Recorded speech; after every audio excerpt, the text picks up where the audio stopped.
Assalamualaikum. In today's class, we are going to start the past papers of linear inequalities and we are going to discuss all of the past papers starting from 2011. अब सबसे पहला वाला जो हमारे पास part है, first you have to read down each and every single point. ये आपके पास है in the diagram below the equation of the line A B 2y.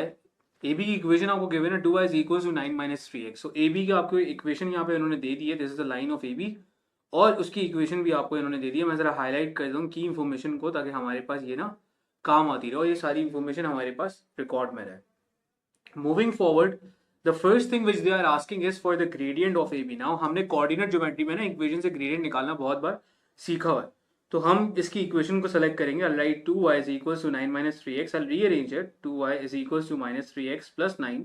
I'll try to make y as a subject minus 3x plus 9 divide by 2. और फिर उसके बाद थोड़ा सा मैं इनको सेपरेट कर दूंगा. This is going to be y equals to negative 3/2 x plus 9/2. So I can easily figure out the gradient. तो हमारे पास gradient की वैल्यू आ रही है minus 3/2. That is going to be minus 3/2 and whether you can write negative 1.5. ये आपके पास यहाँ पे पहले वाले पार्ट की वैल्यू आ गई. एक मार्क आपको यहाँ पे मिल गया.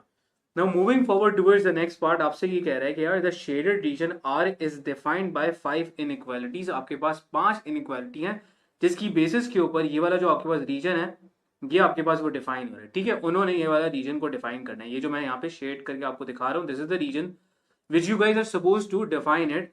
और आपको एग्जामिनर ने ना यहाँ पे 2 इनइक्वालिटीज दे दी हैं. The remaining 3 you have to figure it out कि वो हमारे पास क्या होंगी. सो नाउ अगर मैं यहाँ पे थोड़ा सा फोकस करना स्टार्ट करूँ by looking at these 2 inequalities, so I can easily understand कि हमारे पास बात यहाँ पे क्या हो रही है. So I try to figure out the equation of each and every single line. या बाउंड्री जो है ना उसकी इक्वेशंस की मैं बात करूंगा और वो फिगर आउट करूंगा इसकी इक्वेशन क्या आ रही है. सो सबसे पहली चीज हमारे पास यहाँ पे ये है कि मैंने आपको बताया था कि whenever this line is horizontal line और ये हमारे पास क्रॉस कर रही है बिल्कुल और ये y एक्सिस को कट कर रही है 5 के ऊपर, सो दैट मीन इसकी इक्वेशन हो गई y इक्वल्स टू 5 और इसकी इनइक्वालिटी ऑलरेडी गिवन है तो इसका तो हमारे पास चीजें सॉर्टेड है. Now again same thing for this line also. This is a vertical line. Vertical line हमारे पास एक्सेस को 5 की तरफ हिट करिए तो x इज इक्वल टू 5 और इसकी भी हमारे पास इनइक्वालिटी ऑलरेडी गिवन है तो इसकी वर्किंग करने की आपको कोई भी जरूरत नहीं है. You are done with this thing because you guys already know the equation of line A B. Equation of line A B आपको गिवन है 2y is equal to 9 minus 3x. ये वाली आपके पास इक्वेशन है और आपका जो रीजन है वो इस लाइन से बिल्कुल ऊपर की तरफ आ रहा है. अब अगर आपका रीजन इस लाइन से ऊपर की तरफ आ रहा है तो मैंने आप लोग को ये बात बताई भी थी कि whenever the reason is upward तो आप वहां पे लिख सकते हो कि आपके पास यहाँ पे क्या होगा. The equation of the line was 2y is equal to 9 minus 3x. So you are going to write 2y is greater and now you are supposed to figure out whether you are supposed to write the equals to sign or not. equals to का sign इसलिए हमने use किया यहाँ पे because examiner ने जो हमें inequalities given थी वो भी यूज हुआ था एंड सेकेंडली ये हमारे पास क्या थी सॉलिड लाइन थी तो दैट्स व्हाई उन्होंने एक यूज किया हुआ था. Moving forward, this is going to be 2y is equals to 2y greater and equals to 9 minus 3x. यह ग्रेटर का साइन हमारे पास इसलिए यहाँ पे मैंने पुट किया बिकॉज हमने यहाँ पे ये ऑब्जर्व किया कि हमारा जो रीजन है वो इस लाइन से ऊपर की तरफ आ रहा था. So because my region was upward so that's why हमने उससे लिखा 2y is greater and equal to 9 minus 3x. एक और इंपॉर्टेंट बात बताता हूँ, बहुत सारे लोगों को ये बात नहीं पता होती, वो मिस आउट कर जाते हैं. That is the main important point कि आपका जो y है वो पॉजिटिव होना चाहिए. y की जो वैल्यू है वो पॉजिटिव होनी चाहिए जब भी आप इनइक्वालिटी को डिफाइन करो. सो मेक श्योर आपका y पॉजिटिव है. उसके बाद आप उसको जो मैंने मेथड करा है उस लिहाज से अगर आप उसको डिफाइन कर सकते हो वरना आप एरर के चांसेस कर लोगे यहाँ पे. Moving forward towards this particular line, so this is again a horizontal line जिसकी इक्वेशन हमारे पास होगी y इक्वल टू 2 क्योंकि हमारे पास y एक्सिस को 2 के पॉइंट के ऊपर इंटरसेक्ट करिए. हमारा रीजन इस लाइन से ऊपर की तरफ है so because region is upward again so the inequality is going to be y is greater and equal to 2. ये हमारे पास सेकंड वाला भी हो गया and the third one is this one which is x equals to 1 और x equals to 1 ये रहा हमारे पास. और इस लाइन से आगे हमारा ये वाला रीजन है. अगर इस लाइन से आगे है तो इसका मतलब है हम ग्रेटर की बात करें. So I will be writing x is greater and equal to 1. So that's how you are going to get how many marks. आपको यहाँ पे 2 मार्क्स आराम से कर इस बात पे मिल जाएंगे. ये आपने 3 इनइक्वालिटीज लिख दी तो ये आपका पहला वाला सवाल इस तरह से हो गया. And you are like noticing one clear thing यार ये बड़ा इजी सवाल है, ये आराम से हमारे पास हो जाएंगे. Moving forward toward this particular part you have 5y minus 3 greater than 3y plus 12. Same मैंने बताया था, तो सिंपल सा सॉल्व होगा. 5y minus 3y यहाँ पे है, ग्रेटर का साइन ये रहा, 12 लिखा हमने, तो यहाँ पे लिखा प्लस 3, ये हो गया हमारे पास 2 है and that is going to be 15 और y की वैल्यू हमारे पास आ गई 15 divide by 2 y is greater than 7.5, so I am going to write 7.5। ये हमारे पास एक मार्क हमें इस बात पे मिल गया। Write down all of the integers that satisfy the inequality, so basically this simultaneous, ये वाली हमारे पास साइमल्टेनियस लीनियर इनइक्वालिटी। तो इसे सॉल्व करने का तरीका ये होता था कि आप इसको अलग करो, इसे आप अलग से सॉल्व करो। So -6 lesser and equal to 3x, -6 divide by 3 ये आ गया। तो x is greater equal to -2, आपके पास ये वाली इक्वेशन आ गई। आगे मूव करते हैं towards the next particular part. So you have 3x is lesser then 6, और हमारे पास यहाँ पे आ रहा है लेसर देन 6, ये डिवाइड बाई 3 हो जाएगा। सो x is lesser then 2। So basically अगर आप इस इनइक्वालिटी की बात करो, मैं जरा इसकी रेंज लिख के बताता हूँ कि आपके पास यहाँ पे रेंज क्या आ रही है। रेंज आपके पास आ रही है -2 से लेकर ऑल द वे आपको यहाँ तक वैल्यूज देनी है। नाउ द इंटीजर वैल्यूज, इसकी हम बात करें, देखो इंटीजर का जो कॉन्सेप्ट है ना, वो नंबर्स के टॉपिक के अंदर हमने अच्छा खासा उसको क्लियर किया हुआ है। तो अगर किसी को वो वाला टॉपिक क्लियर नहीं है, so you have to just like watch the video of numbers, so you need to understand. वो एक 5 मिनट की स्टार्टिंग वाली चीज़ है, वो आप जरा देखोगे आपको पता चलेगा इंटीजर्स होते क्या है। -1 0 1 2 3 these all are integer values. तो ये हमने यहाँ पे लिखा -2 से स्टार्ट किया, -1 0 and then I am going to write 1। 2 इसलिए नहीं लिखूंगा बिकॉज यहाँ पे इक्वल्स टू का साइन नहीं लिखा हुआ था, सो 2 इंक्लूडेड नहीं होगा। ये आपको एक मार्क यहाँ पे मिल गया। आगे मूव करते हैं नेक्स्ट वाले पार्ट की तरफ, एंड दिस इज ये हमारे पास अगेन 2011 का पार्ट है, पेपर 1-2 है, मई जून का। इसको भी जरा देख लेते हैं। सो द शेडेड रीजन, ये कह रहा है the shaded reason on the diagram is represented by 3 inequalities. ये 3 हमारे पास ये इनइक्वालिटीज के थ्रू ये डिफाइन हो रहा है, इंडिकेट कर रहा है वो हमें। वन ऑफ दीज एक हमारे पास उन्होंने दे दी, ये रही, और बाकी सारी आपको लिखनी है यहाँ पे। देखो the main point of the people is कि आपको आइडेंटिफाई करना है कि ये जो हमारे पास यहाँ पे चीज गिवन है ना, ये है किसकी यार। तो ये आसानी के लिए, इस पूरी चीज की आसानी के लिए, y ऑलरेडी सब्जेक्ट बना हुआ है, हम इसको टारगेट करते हैं। This is the y intercept. हम c की वैल्यू को आइडेंटिफाई करेंगे। c की वैल्यू हमारे पास 2 आ रही है, और यहाँ पे ग्रेडियंट पॉजिटिव है। तो कौन सी -2 आ रही है, बल्कि c की value, I am going to write it, c की वैल्यू -2। कौन सी ऐसी लाइन है जिसका ग्रेडियंट पॉजिटिव है और c की वैल्यू -2 आ रही है? So obviously this is the line जो हमारे पास y एक्सिस को -2 की तरफ हिट कर रही है। तो इस लाइन की हमें कोई भी वर्किंग करने की जरूरत नहीं है, ऑलरेडी हमारे पास की इनइक्वालिटी उन्होंने ऑलरेडी दे दी है। Now the remaining of the 2 lines, ये हमारे पास ये वाली बच गई। यू ऑलरेडी नो कि यार this is a horizontal line, y axis को कितने पे टच कर रही है, 3 पे टच कर रही है। y एक्सिस को टच किया, 3 पे टच किया, आपने लिखा y इक्वल्स टू 3।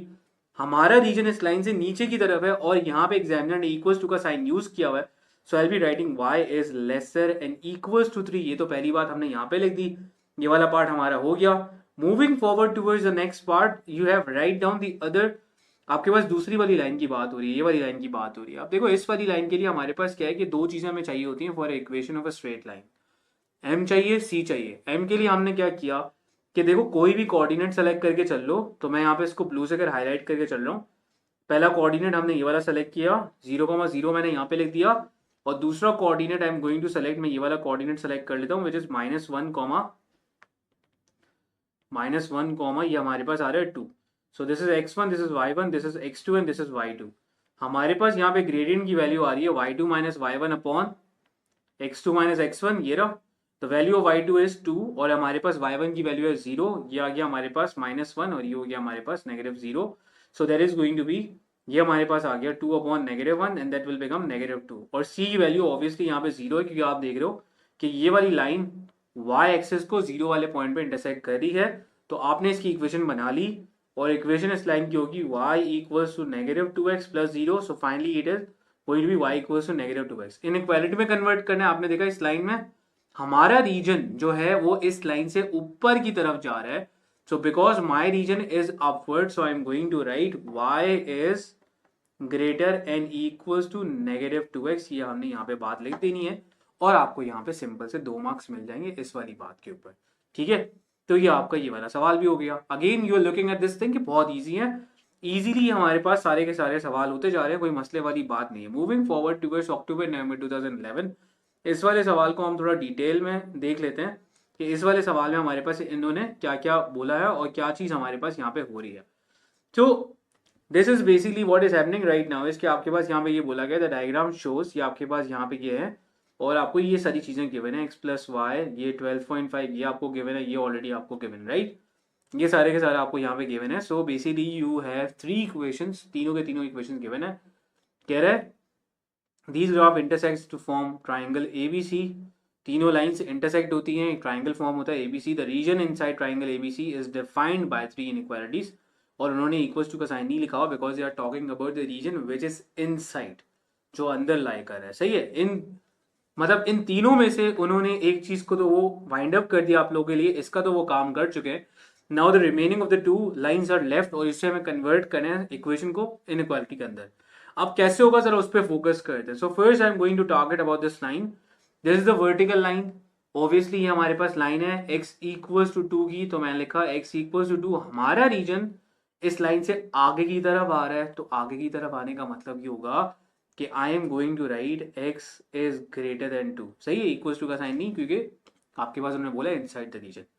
दूसरी लाइन हमारे पास ऑब्वियसली देखो ये वाली हमारे पास थी y equals to x upon 4। y equals to x upon 4 का मतलब ये होता है कि यहाँ पे c की वैल्यू क्या होगी, 0 होगी। सो this is the line AC वाली, ये वाली लाइन है जहां पे हमारे पास जो C की वैल्यू है वो हमारे पास क्या है, 0 है। तो हमारे पास बच गई ये वाली लाइन। अब इस वाली लाइन की ऑब्वियसली BC की इक्वेशन हमें ऑलरेडी गिवन है, हमें पता भी चल रहा है, ये देखो 12.5 पे भी हिट कर है, और ये वाली इक्वेशन हमें ऑलरेडी गिवन है। इस लाइन से हमारा रीजन नीचे की तरफ आ रहा है। So because the reason is downward, so I will be writing x plus y lesser than 12 whole 1/2। ये आपका यहाँ पे सिंपल सा आंसर हो जाएगा फॉर दिस पर्टिकुलर पार्ट। तो आई गेस इस वाले पार्ट के अंदर कोई भी मसला नहीं होना चाहिए, ये पार्ट आपके पास बड़ी ही आसानी के साथ कंप्लीट हो गया। Moving forward towards the next part जिसकी हम यहाँ पे बात करने लगे हैं, इस वाले पार्ट को हम जरा फोकस करके देख लेते हैं कि इस वाले पार्ट के अंदर हमारे पास एग्जामिनर ने क्या क्या बोला हुआ है। तो जरा इसे फोकस करके हम चलते हैं and then we are going to move forward, आगे मूव करेंगे। फिर उसके बाद सबसे पहले वाले पार्ट में हमारे पास बोला गया है कि x, y आपके पास यहाँ पे ये हैं, और ये जो वैल्यूज है हमारे पास इंटीजर वैल्यूज हैं जो इस ट्राइंगल के इनसाइड लाई करती हैं। और q हमारे पास ये रहा, कह रहा है find the member of the set p that is closest to the point c। p वाला जो कोऑर्डिनेट है, p any coordinate which is lying inside. So मैं जरा p की पॉसिबिलिटी को जरा मार्क करना स्टार्ट कर दूं कि p की पॉसिबिलिटी हमारे पास क्या क्या होगी। और ये इंटीजर वैल्यूज है, डेसिमल वाली वैल्यूज नहीं हो सकती, हमें ये बात पता है। तो हम जरा यहाँ पे चीजों को फोकस करके आगे चलते हैं। तो हमारे पास सारे के सारे पॉइंट्स को अगर मैं मार्क करूँ विच आर कमिंग इनसाइड, तो मैं जरा आपको यहाँ पे रफली थोड़ी चीजों की बात करूंगा। तो ये हमारे पास कुछ पॉइंट्स है जो इस तरह के पॉइंट्स हमारे पास बिल्कुल ही अंदर की तरफ आ रहे हैं, ये वाले। एंड बिकॉज उन्होंने मुझे बोला कि ऐसे पॉइंट को टारगेट करो जो बिल्कुल ही सी के करीब हो, तो what I am going to do is कि मुझे यहाँ पे एक बात पता चल रही है कि ये वाला जो कोऑर्डिनेट है हमारे पास, दिस इज बेसिकली 9, और ये 9 और इनके बिल्कुल सेंटर में आ रहा होगा 9,3। दिस इज द कोऑर्डिनेट जो इसके बीच में आ रहा है। सही है। अब लेट सपोज कि यार ये वाला कोऑर्डिनेट हमारे पास है 9,3। अब लेट सपोज कि आपको डाउट हो रहा है कि आप सही कर रहे हो नहीं कर रहे हो, तो आप एक काम ही कर लो कि आप इस इनइक्वालिटी के अंदर और इसकी इनइक्वालिटी के अंदर ये चीज पुट करके दिखा दो, तो उसको प्रूव कर रहा होगा। मैं जरा एक चेक करवा देता हूँ सही किस तरह से होगा। So I have the inequality of AC which is y equals to x upon 4। हमने ये 9,3 वाला कोऑर्डिनेट यहाँ पे पुट कराया, और इसकी इनइक्वालिटी हमारे पास थी, मैं जरा इसको उसमें कन्वर्ट कर देता हूँ। So this is going to be, ये था हमारे पास y is greater than, y की जगह पे हमने यहाँ पे लिखा 9, और ये हमने लिखा इसकी जगह पे 3/4। Obviously this value is greater 1, तो ये हमारे पास आ गया। और उसके बाद हमारे पास क्या होगा कि हमने इसे ऑब्वियसली बोल दिया कि हाँ यार 9,3 अंदर लाई कर है। Moving forward towards the next वाली line which is AC। AC वाली लाइन को जरा हम देखते हैं। AC वाली लाइन के अंदर हमारे पास क्या हो रहा है कि हम उसको ऑलरेडी फिगर आउट कर चुके हैं। Moving forward towards the line of BC, उसकी तरफ देखते हैं। उसमें भी हमारे पास क्या होगा कि जैसे ही हम x और y की वैल्यूज पुट करेंगे, तो देख लो हमारे पास क्या हो रहा है, x plus y lesser than 12 whole 1/2। और x और y की वैल्यूज हमने पुट की, हमने यहाँ पे 9 पुट किया, और यहाँ पे हमने पुट किया 3 पुट किया। यहाँ पे देखो एक हमने इसकी मिस्टेक करी है कि बेसिकली यहाँ पे पुट होना था this was 3 and this was 9, right. So if you divide 9 by 4 तो आपके पास ऐसी वैल्यू आएगी जो 3 से बिल्कुल छोटी होगी, तो हैंस प्रूफ तो ये अंदर फॉल कर रहा है। हमारे पास यहाँ पे क्या हो रहा है कि आप तो देख रहे हो कि ये जो आपके पास आ रहा है 12.5, और ये वैल्यू हमारे पास आ रही है 12। सो ऑब्वियसली ये लेसर आ रही है। सही है, तो ये प्रूव हो गया कि 9,3 जो है ना वो इस लाइन के अंदर भी फॉल कर रहा है, इस लाइन के अंदर भी फॉल कर रहा है, और इस लाइन के अंदर भी फॉल कर रहा है। तो वो हमारे पास इनइक्वालिटी के थ्रू भी प्रूव हो गया। तो आप यहाँ पे लिख सकते हो कि the nearest point is going to be 9,3। Otherwise directly भी आप उसका आंसर कर सकते हो, या अगर आपको प्रूव करना है, आपको थोड़ा डाउट हो रहा है, तो आप ये वाली अप्रोच को यूज कर सकते हो। अब थोड़ा आगे की तरफ हम लोग यहाँ पे मूव करना स्टार्ट करते हैं। So basically we are done with this particular part. अब moving forward towards the next वाला पार्ट हमें बोला गया है फाइंड। देखो ये बेसिकली पार्ट है सेट का, सही है, लेकिन मैं थोड़ा सा आपको यहाँ पे अंदाजा यहाँ पे देता हूँ, चीज़ों के बारे में बताता हूँ, क्योंकि यहाँ पे उन्होंने इंटरसेक्शन की बात करी है। देखो पी के ना हमारे पास we have multiple kind of possibilities for P, right. P और क्यू के अंदर क्या चीज़ कॉमन होगी, तो क्यू की अगर हम बात करें तो क्यू को हमने उन्होंने बोला है कि क्यू बेसिकली है 7 कॉमा। सो 7 कॉमा का मतलब है कि यार जो हमारे पास इनसाइड लाई कर सकता है वो तो एक ये हो सकता है, सेकंड ये हो सकता है, थर्ड ये हो सकता है और फोर्थ हमारे पास ये हो सकता है। तो क्यू की पॉसिबिलिटी हमारे पास ये, और ये सारी के सारे जो है ना ये आपके पास ये पी के अंदर भी फॉल कर रहे हैं। ये भी पी हो सकता है, ये भी पी हो सकता है, ये भी पी, ये भी पी, क्योंकि पी आपके पास ऐसा है which in which X and Y are integer values and they are lying inside this triangle, and obviously ये इंटीजर वैल्यूज ही हैं। ये है 7,2, ये है 7,3, 7,4, 7,5। तो जो चीज क्यू को बिलोंग करती है एग्जैक्टली वही चीज पी को भी बिलोंग करती है। दोनों में ये जो ब्लू वाली मैंने चीजें मार्क करी गई ये कॉमन है। तो आपसे ये पूछा गया है कि नंबर ऑफ, आप बताएं एलिमेंट्स बताओ कि जो पी और क्यू के अंदर कॉमन है, तो मैं यहाँ पे लिखूंगा 4। सही है, ये बेसिकली साइन स्टैंड करता है कॉमन के लिए।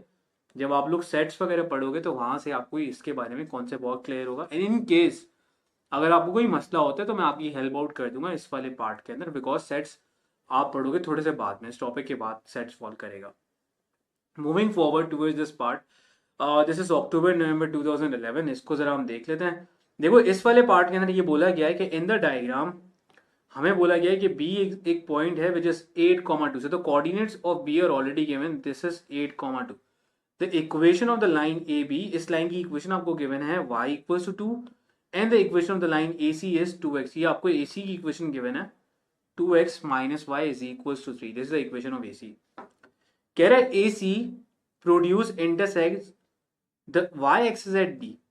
ए सी की जो लाइन है वो जैसे ही आप यहाँ पे इसको लाइन को वो करते हो तो ये जाके डी वाले पॉइंट पे, तो डी वाला पॉइंट आपके पास लाई करता है वाई एक्सिस के ऊपर। हमने कोऑर्डिनेट ज्योमेट्री के अंदर ये बात पढ़ी थी कि वाई एक्सिस के ऊपर जब भी लाई करेगा तो एक्स की वैल्यू क्या हो जाएगी, 0 हो जाएगी। So in that particular case if they are asking for the coordinate of D, आपको पता है कि यार y एक्सिस के ऊपर लाई कर रहा है, तो इसका मतलब है कि हमारे पास यहाँ पे x की वैल्यू 0 हो जाएगी। इक्वेशन आपको पता है AC की, तो हमने AC की इक्वेशन ली 2x minus Y is equal to 3। हमने यहाँ पे y की जगह पे 0 पुट कराया, तो ये हो गया हमारे पास minus Y is equal to 3 और y की वैल्यू हो गई हमारे पास -3।